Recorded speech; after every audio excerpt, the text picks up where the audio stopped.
شێوەزار و سەبوو هیچ مانەکەدا بوو داواکردنی جەناب وەزیری کارخانە و هەموو قەناعات وش ئێمە دەبێ دنیای کوردستانینە پێی جواب هەورانیش و بەکەڕۆڵیچ و نەوشیان کەینە زوانی ستاندارە تا گرد و پێوەرە زوان ناسیەکە زوانەوانیەکە زوان و هەورامی زوانەوە تەمامە و مزانش ئەگەر گێڵمەوە پێی درێژایی تاریخی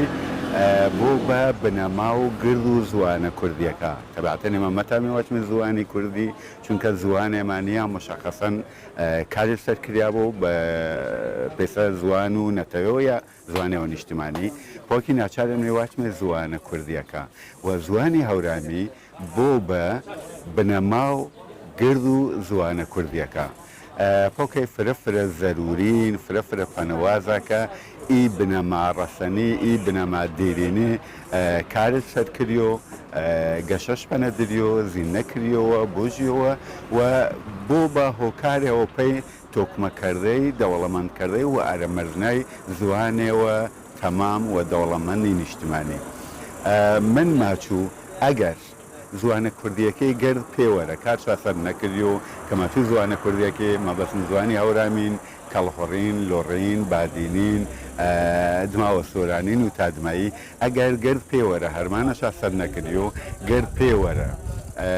نەوانە گرد پێوەرە کاری ئەکادمی شاسەر نەکردی و ئێمە زوانەوە مامە بوو وەمە تاومی بێمێ ساحب و زوانەوە کە واچ مشپەنەینە زوانەوە نیشتمانین یا زوانی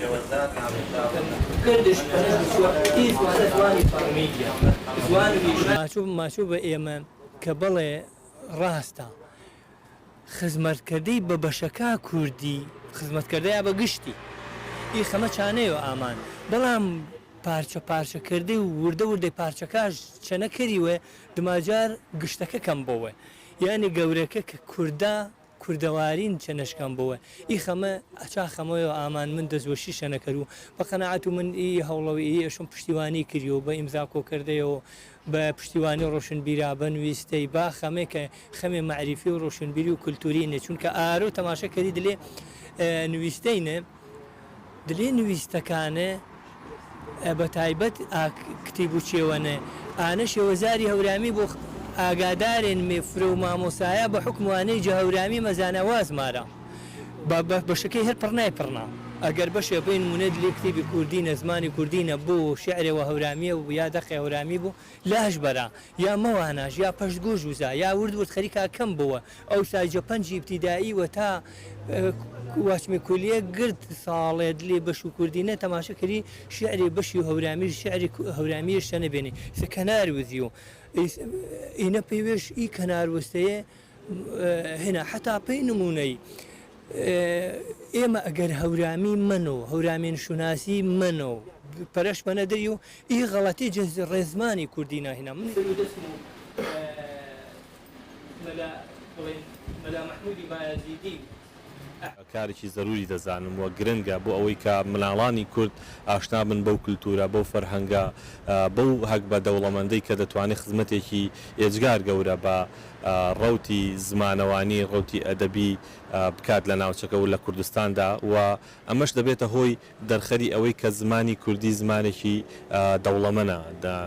ینی بە دیالێکتەکانی و بە لەهجەکانی بە هەموو ناوچەکان و دەتوانین بڵێن وەکو زمانێکی پتە و بەهێز و ستانداردمان بۆ دەرەچێت ئەگەر بێت و زمانی هەورامی بێبەش بکرێت لە پرۆگرامی خوێندن و یان مەترسیەکانی لە ناوچوونی زمانی هەورامی زیانێکی زۆرە بۆ میلەتی کورد بۆیە بە هەوڵی هەموو لایەک پێویستە پشتیوانی ئەو هەوڵە بکەین کە ئەم زمانە لە ناو نەچێت و بیپارێزین چونکە ئەو بەشێکە لە توراسی ئێمە توراسی میلەتی کورد بەشێکە لە فەرهەنگی کورد و ناکرێ ئەم فەرهەنگە ئەم توراسە بە ئاسانی ڕێگە بدەیت بە هێواشی بمرێت واتە بێ بیپارێزین پاراستنیشی تەنها ئەرکی هەورامیەکان نیە پێم وایە ئەرکی تاک بە تاکی میلەتی کوردە